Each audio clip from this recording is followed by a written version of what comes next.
All right, so if you haven't heard the great news by now, let me be the first to tell you that Joe Biden has won the 2020 election and he will be the next president of the United States, number 46 if you're counting. So, how did he do it? How did he beat Donald Trump in this election? Well, let's take a look at Pennsylvania. He did outperform in his city of Scranton up there somewhere. So here it is, Scranton. But mainly it was Philadelphia. Philadelphia and the surrounding counties of Philly and Pittsburgh, they brought this election home for Joe Biden.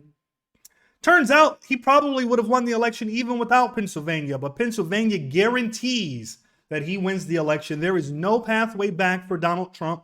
It is now impossible for Donald Trump to win, even if he were to win Nevada, Arizona, and Georgia, which, by the way, Biden is leading in all three of those states right now also. He would still lose the election. Now, CNN, Fox, those guys aren't calling the election yet. So, but you don't have to wait for them. Okay, I promise you, the election is over. You do not have to wait for them to call the election to understand the election is over. So we can actually now move Pennsylvania into Biden's column. We can move Arizona to Biden's column, and we still have to wait for Arizona and Georgia. But most likely, Georgia and Arizona will go for Biden, which means Biden will win the election 306 to 232. And it also means one other thing, depending on where North Carolina comes in.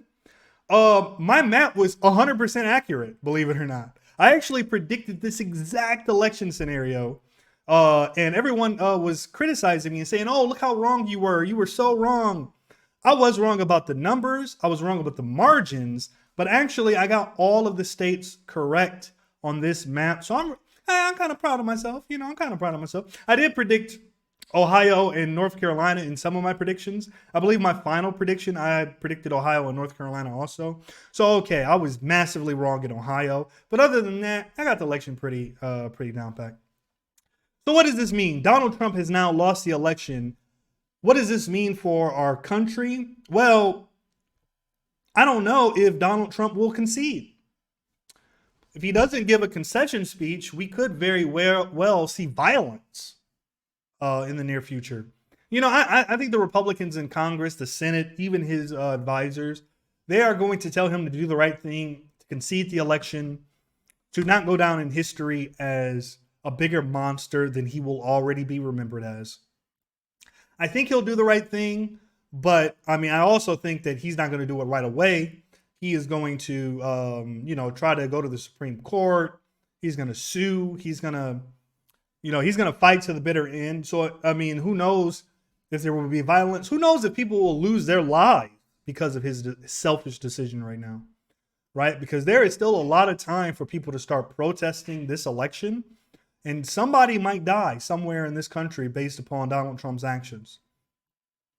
But I don't want to be a party pooper. Today is a day to rejoice. Our long national nightmare is over. Donald Trump will have to get out of the White House very, very soon. And now, Joe Biden has, he has to start to heal the nation. I do think that now is the time. If there's ever a time that we're going to be able to do it, it's right now. This is a chance to reach out, try to, in some way, remind people that we are all Americans, that we have so much more in common than we have differences. Okay, the things that people are trying to divide us with, issues like abortion and issues about gay rights or even minority issues. That is not what America is about. America is about our diversity. That's what makes us so great. Listen, you Republicans have to know this.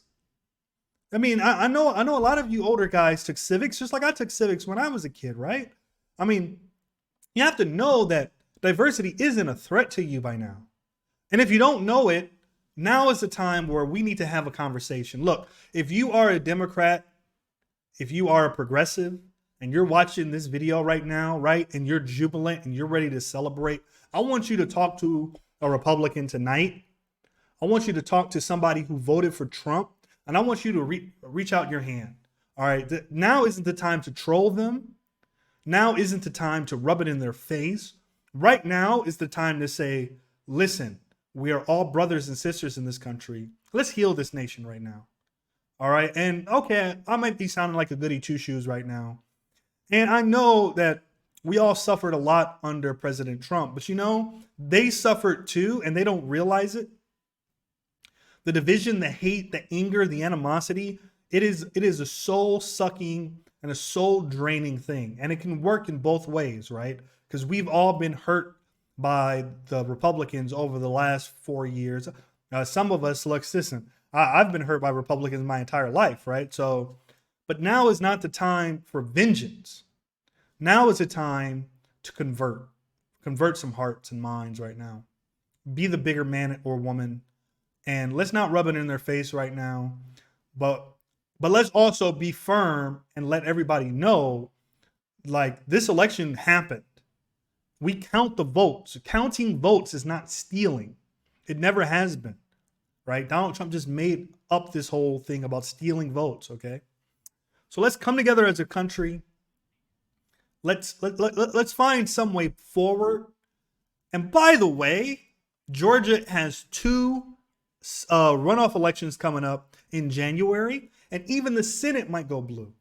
So we still have a chance of winning the Senate. The Senate fight is not over. Is it going to be a long shot? Absolutely. As a matter of fact, Jorgensen won 3% in one of the elections for the Senate. So that means we're going to have an uphill ballot to win either Senate seat in Georgia. But we just won the state of Georgia. Georgia just went blue for the first time ever. And so there is hope. There is hope that we're not going to face the same kind of gridlock that President Obama faced. But who knows? Like, I don't know yet. The one thing I do know is that the monster that is Donald Trump has been defeated. Oh, and it feels so good. You know, it has restored my faith in America. It has restored my faith in the possibility of America. And now it's time. Too many people voted for Donald Trump in this election. There's no way that 47% of America should have voted for Donald Trump. So now is the time to make sure that, let's bury Donald Trump. Let's make sure that in 2024, if he dreams about running for re-election, that he gets stomped early. We can't allow a monster like this to ever rise again, because he threatened and almost succeeded in destroying American democracy. All right, so that's it for this video. Please like, share, and subscribe. Share the news. Donald Trump has been defeated, and Joe Biden will be the president of the United States.